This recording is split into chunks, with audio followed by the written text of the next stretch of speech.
పెందుర్తి వెంకటాద్రి కొండపై కొలువైన శ్రీ వెంకటేశ్వర స్వామి ఆలయంలో ఆలయ ప్రధాన అర్చకులు మహతి రామానుజాచార్యులు ఆధ్వర్యంలో నారకేల అభిషేకం వైదికులు శాస్త్రోక్తంగా నిర్వహించారు. ఆలయ ప్రాంగణం గోవిందనామ స్మరణతో మారుమ్రోగింది. ఈ సందర్భంగా ప్రధాన అర్చకులు మాట్లాడుతూ ప్రతి సంవత్సరం జ్యేష్ఠ మాసం జ్యేష్ఠ నక్షత్రంతో కూడిన పౌర్ణమి నాడు స్వామివారికి 27 నక్షత్రాలను 27 కలశాలలోకి ఆవాహన చేసి 1008 కొబ్బరి బోండాల నీటితో స్వామివారికి అఖండ నారికేల అభిషేకం చేయడం ఆనవాయితీగా వస్తుందని తెలిపారు. ఈ అభిషేకంలో పాల్గొన్న భక్తుల యొక్క జాతకాలలో ఉన్న గ్రహ దోషాలు తొలగిపోతాయని, పాడి పంటలు సమృద్ధిగా పండి అందరూ సుఖ సంతోషాలతో ఉంటారని తెలిపారు. పిల్లలచే సరస్వతి హోమం నిర్వహించి వారికి ఉచితంగా పుస్తకాలు, పెన్లను విద్యార్థులకి అందజేశారు.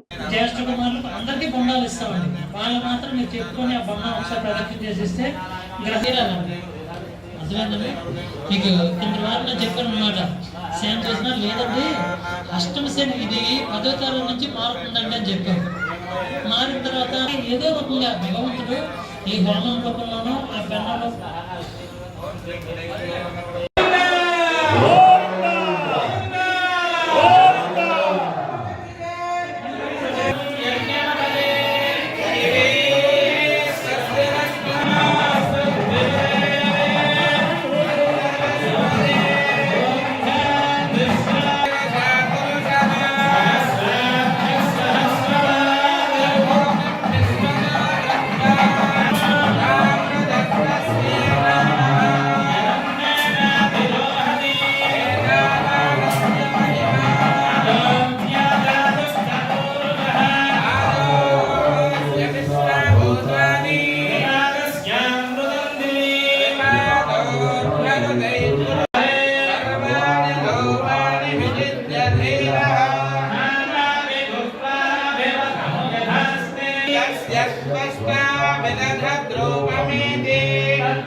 మరొకసారి మీ గోత్రనామం మనసులో చెప్పుకోనండి.